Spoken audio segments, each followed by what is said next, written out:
Hi, this is Sandy from Spitfire's Customer Experience team, and in this video we're going to take a look around the interface for Spitfire Symphonic Motions. We'll look at the header along the top, the preset browser, the main controls, the grid, the effects page, the signal mixer, and the settings. Starting at the very top left of our header, we have a light indicator here which will tell us when the plugin is loaded. When it's solid green like it is now, that means the plugin is ready to use. If it's flashing green and red, this means that it's still loading something to memory, and you should wait until it's solid green before playing, otherwise you might hear some clicks and pops. Next to this, we have our CPU and disk meters, so we can see how our computer is performing. We have the memory indicator, which tells us how much is loaded into the RAM of our computer, and a voice indicator to tell us the number of voices that we're using. We also have a refresh button here. This has a couple of different features. You can click it to refresh the plugin. You can also control-click it or right-click it to see some other options, such as loading the most recent version of the presets, refreshing the samples, refreshing this plugin instance, or refreshing all instances of Symphonic Motions that you might have loaded. This can be useful if you reload a project and have unloaded samples, or if you have some sort of stuck MIDI notes. There's various reasons why you might want to refresh the instances of the plugin. Over to the right, we have a MIDI channel selector. This will just filter the different MIDI channels coming in. We also have global tune and pan and volume for the plugin. This will tune every single sample up or down by up to 3 octaves and can be done in increments of less than a semitone. If you change one of these controls and want to reset it to its default, just double-click. In the top right of the header, we have some quick settings on this 3 dots icon, or under the cog, we have the global settings for the plugin. I'll come back to those at the end. Directly under our header, we have our preset browser. This will display the name of the currently loaded preset. You can navigate through the list of presets by clicking on these arrows, and note that as I load a plugin, the indicator will flash red and green until it's loaded. If we make changes to a preset and we want to save our own, we can click this little floppy disk icon and give it a name and click Save. To browse the entire list of presets, you can click on the name or this arrow to bring up the browser. On the left-hand side, we have some different tags to make it easy to navigate and find what you're looking for, as well as a user tag, which will show any presets you've saved yourself. On the right, we have a scrollable list of all of the different presets available. You can click on the star icon on the left here to mark this as one of your favorites, and now they'll show up under the starred tag. You can also click this play icon to hear a little preview of what the preset sounds like, and you can hover over the little information icon here to read a little description of this particular preset. If you find one you like, select it and click Load, or simply double-click the name. To the right of our preset browser, we have the Collapse button. This quickly allows us to collapse the plugin down to just the main controls and the preset browser for a really simple way of using the plugin, or to expand it again to show all of the other options.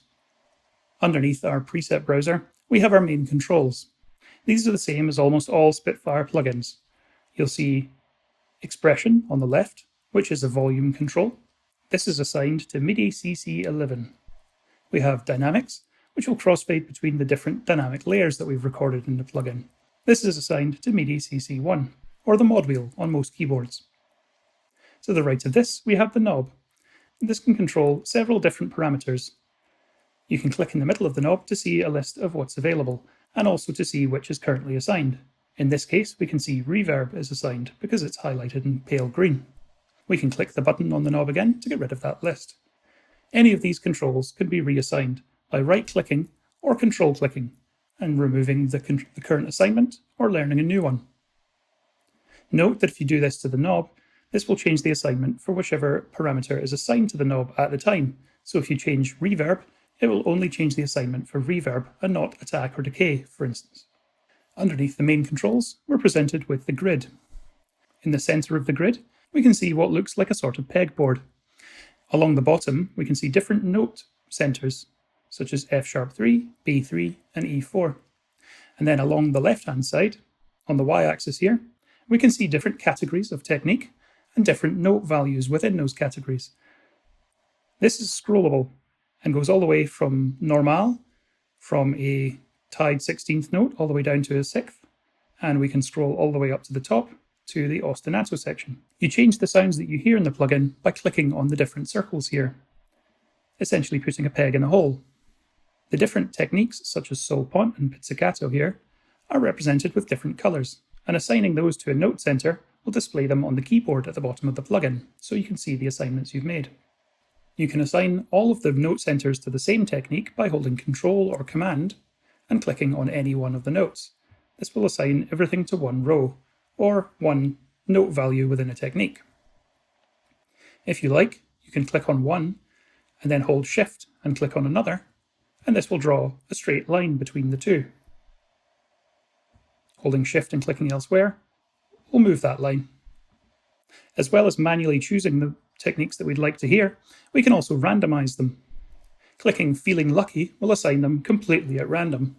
You can also assign them by hard techniques, such as sol pont, soft techniques, such as consord or sol tasto. We can also randomize between discrete or smooth techniques. Discrete techniques are those where there are spaces between the notes played, and smooth are tied notes. For instance, the discrete sixteenths sound like this,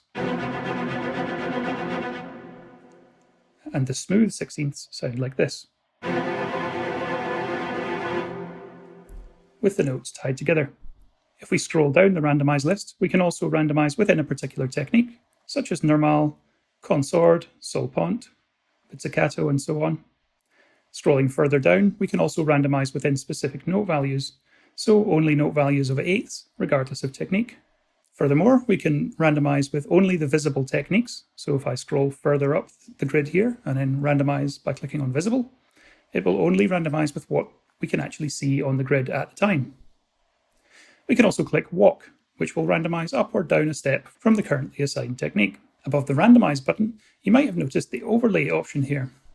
This will play a specific attack sample when you start a note. With this set to none, you'll only hear the techniques you've selected on the grid. If you select pizzicato, this will play a pizzicato note, and then everything you hear on the grid. So you can hear a pizzicato note at the start of this pattern. And if I change that to spiccato, for instance, you hear a spiccato at the beginning of the pattern. If you set this to none, like I say, you'll just hear what you've selected on the grid. To the right of the grid, we have some checkboxes here, which allow you to choose whether or not this note value will be sent to the effects on the next page. And we can also adjust the volume and the pan for specific rows. So if you find that the tied 16th consort is a little too loud, you can adjust it in comparison to everything else. Clicking on this icon in the middle here will take us from the grid to the effects page. Here we have three very useful and musical effects: tape saturation, delay, and reverb. Each of these controls more or less does what it says, with the main larger control controlling the amount of the effect which is heard for tape saturation, and how much of the signal is sent to delay or reverb. Underneath, we have some different controls for the character of the particular effect, such as gain and warmth for the tape saturation, or dampening and feedback for delay. Note that for delay and reverb, these are returns, so in order to hear the effect, you'll also have to turn up the return control. The third page in this middle section is our signal mixer.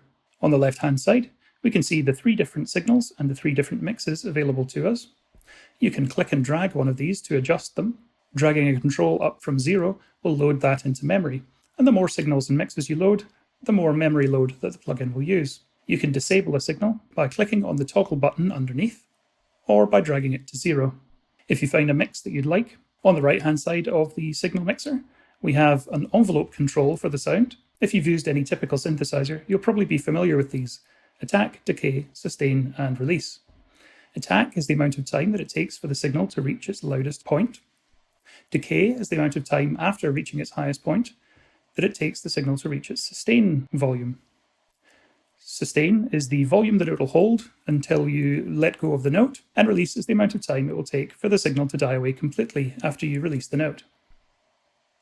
Above the ADSR controls, we have our overlay tightness and overlay attack, which allow us to adjust the overlay sample that we could see on the grid page. If you've made some settings changes here and you'd like to lock this page, you can click on this padlock and these controls won't be moved.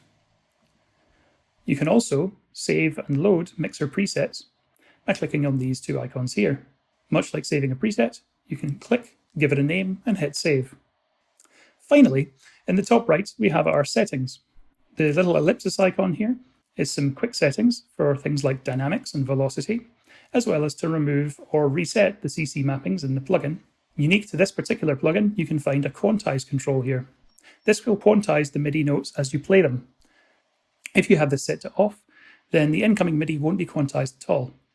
If you set it to bar, for instance, then when you play a note, it will wait until the beginning of the next bar to play that MIDI. So if you have the quantize set to bar, you'll need to play the notes ahead of the bar that you want them to sound on. Next to this panel, you can find the cog. Clicking on this will bring up the global settings. We can find our general settings, where we can copy these settings to our other plugins, such as Hand Simmer Strings or BBC Symphony Orchestra. We can also find an About page, where you can find information about licenses, thanks, and acknowledgements. Underneath the General tab, we have our Interface tab. Here we can do things like switch on and off our help text, adjust the default size of the plugin, and choose the behavior for things like the mixer controls, and whether we want the plugin to respond to host automation. Under Interface, we can also choose our audio settings, such as the number of voices, preload sizes, and stream buffer sizes, and master tuning, and so on. I'd recommend that unless you're having issues, that you leave these alone. Under the audio settings, we have our plugin settings. Here we can choose the default preset. You can choose any of the presets from this list. Once you've changed your settings, you can hit save to save these changes, or cancel to discard them. That wraps up our tour of Spitfire Symphonic Motions. If you have any questions or concerns, don't hesitate to reach out to us at spitfireaudio.com/support. Thank you.